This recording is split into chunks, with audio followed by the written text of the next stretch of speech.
Well, we're just, hey, you know what? You ready to hop into a question? I am. Well, it's basically, how'd you guys come out to your parents? So this person is 21, female to male, thinking of coming out to my parents. My mom tries to understand LGBT stuff, but it is very uneducated. My dad is more against the community, or at least made uncomfortable by it.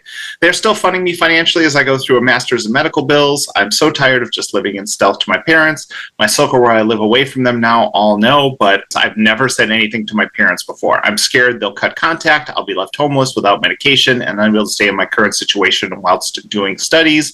I want to hear your stories. How did you come out? How did you expect them to react, and how did they actually react? All right. Yeah. It's a tough one. My situation was, well, it's a 3-part question.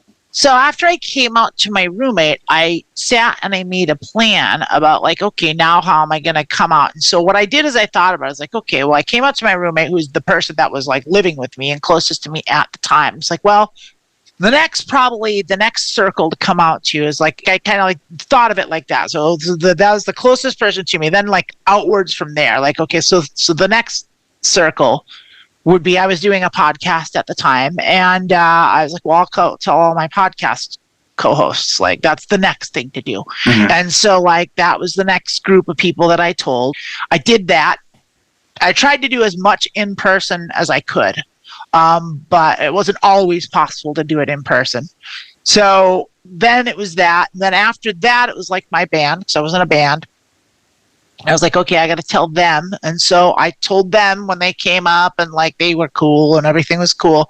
Then after that, it was like, okay, now it's kind of time to figure out my parents and what we were going to do about that. Fortunately for me, I had come out in late October, like the week of Halloween. Like it was only a few days before Halloween. And Ian and I had plans to have Thanksgiving at our house, and his family and my family was both coming to visit and have Thanksgiving at the place. And so I was like, well, I could call them up on the phone and tell them this, or I could just wait till they get here. And so that's what I decided to do. So I decided to wait the 4 weeks until Halloween, until Thanksgiving rolled around and they came. And my plan was initially to tell them at Thanksgiving while they were there. That didn't work at all because everyone just got shit canned, drunk, and wasted. And like, I was like, okay, this is not the time. Like, this is not the time at all. So I was like, okay, I'm going to tell them in the morning. So I asked Ian, I was like, hey, Ian, in the morning, do you think my parents are going to come over? We're going to go out for breakfast, but can you give us like, maybe a little space so I can do this in private and tell my family? And they came over there, and it was everyone in my family but one of my sisters who was abroad. She was in England. And so it was both my parents and my sister and my brother, who was still alive at the time. And they came over, and I just told them. I just sat them down. I was like, I took a deep breath, and I was like, hey, Mom, Dad, family, I'm trans. Like, and I knew my parents and my family well enough to know that like I wasn't going to get too blasted for it. Like I figured they were going to, I knew they would be accepting. But I didn't know like the degree. And also you never really know. You're never really sure. Even the people that you think you can most trust, that you're absolutely certain that you can tell and that they'll be okay and even supportive, you don't know. Sometimes they're not. And like that was definitely the case with my other sister, the one who was abroad, and we still have issues about it. But I told them, and I kind of got like the best reaction anyone could, which was my mom. Just like her initial reaction was, I love you. And then she wrote me a check for $1,700. Oh man. Well, how can we help? And then she got her checkbook out. She just wrote me a check. And I was like, didn't need that, but I'm not gonna not take it. Like I can. That should be that's the new standard. If you come out to your parents, they have to yell they love you and write you a check for $1,700. It's called the Amanda Code. Yeah, but then after the initial reaction, then came the questions and a lot of the standard fare that you get asked by your cis parents and by cis people that you come out to that don't really know a whole lot about it, and they didn't. That was essentially my coming out to my parents' experience. Yeah. Now, understand, I am extremely fortunate in that regard, and like, even knowing that my parents were going to be accepting, it was still incredibly difficult. Oh yeah, it's so stressful. And it's the unknown.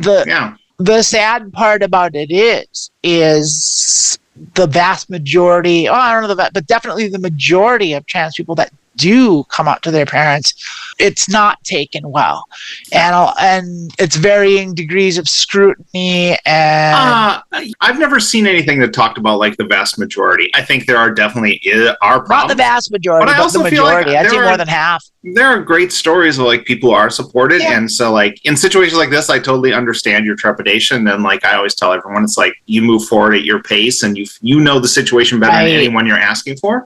And if you're not living at home and you feel like you're dependent on your parents and you can do that because they don't see you as much, then you should do that. But whenever you're ready is when you do that.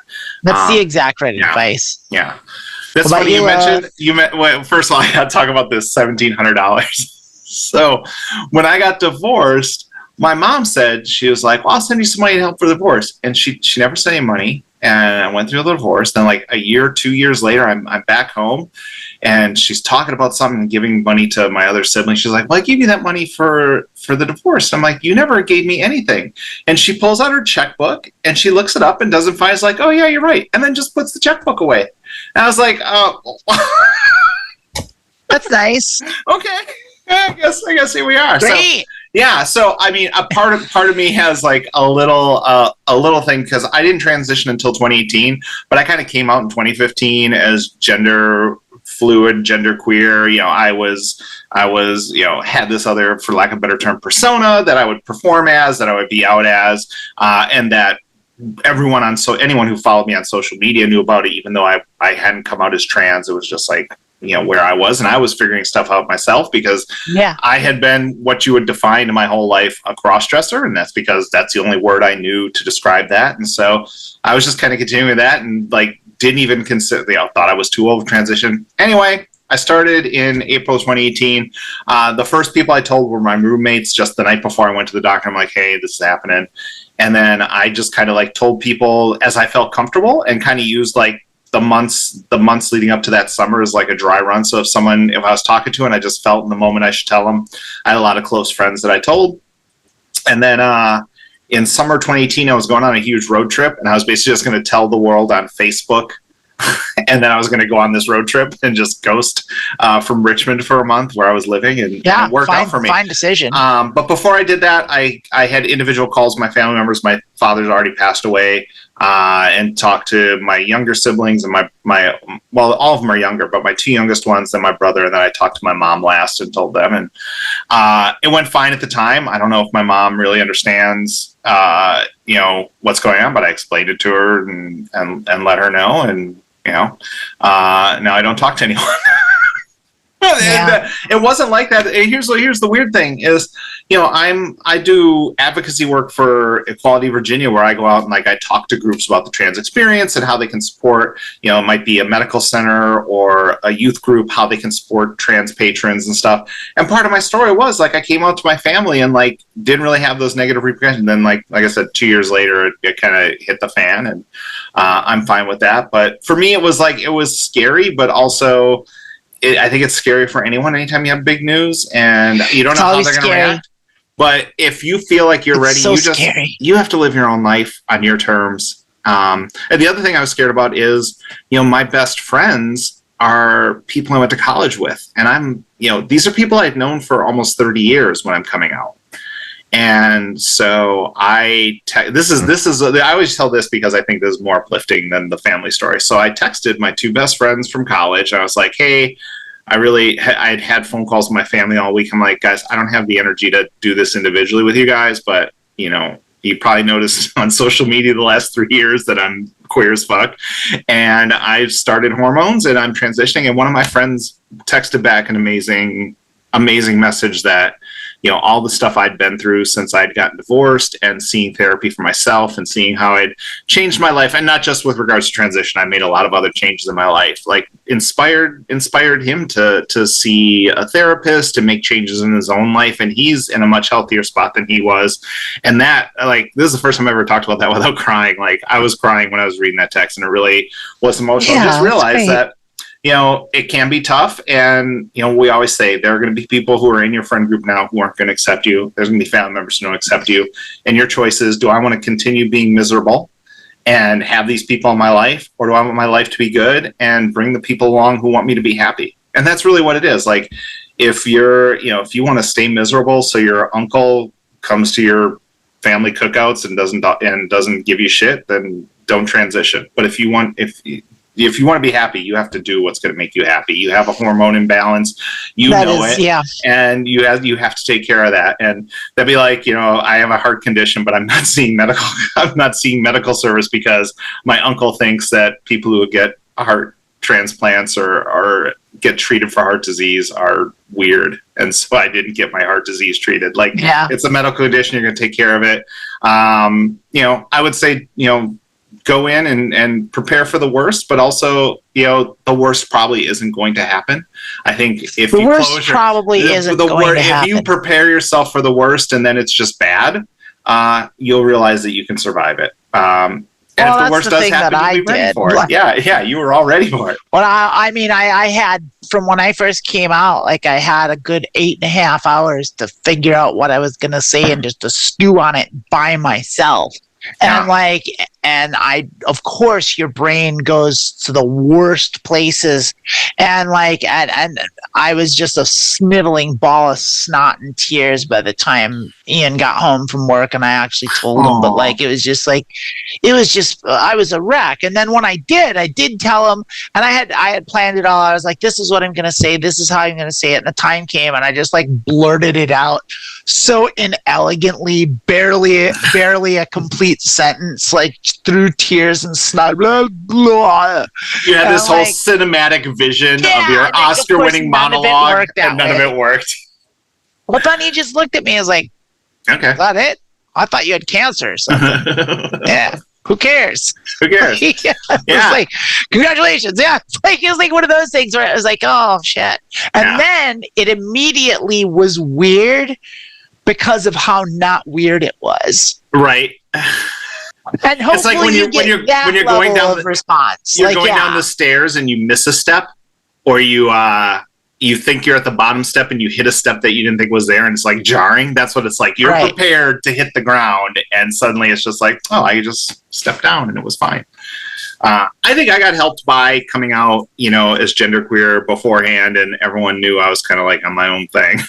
And all my friends, the people I told, they were people that I chose to tell them because I felt we had that kind of relationship. When I put it on Facebook, I basically just, anyone else found out on Facebook, and I was like, hey, my name's Lilith now. I use she, her pronouns. If you don't want to respect that's cool. We don't have to be friends anymore. And I got no negative vibes from that. No negativity from me. There are people I haven't talked to. I don't know if that's why. And I also just kind of disappear when I'm done. So there are people who I don't talk to. Do I not talk to them because they're against my transition, or do I talk to them because they're not in my life right now and I really don't make that effort? And that's the thing is it's a weird thing because you do, but just naturally the process of aging and time kind of diminishes your friend circle as you get older.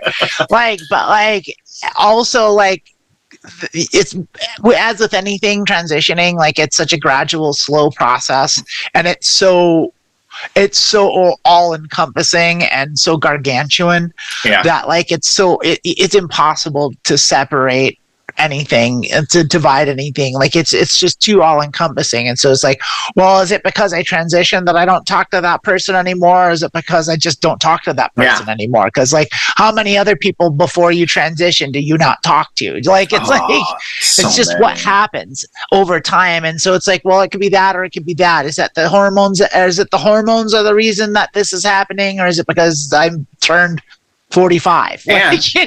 Which one is it? Just to put that out there too. If someone has some shit to say, you don't have to engage with them or talk to them or listen to their opinion at all. Like, that's also true. But that's not your you don't parents. have to justify your existence to anybody. Specifically about your parents. I know you didn't ask for advice, but my advice would be, if you feel like your parents are paying for your life and you have to graduate school first, I don't see anything wrong with not telling them. I agree. Until you feel ready. And it's the unknown.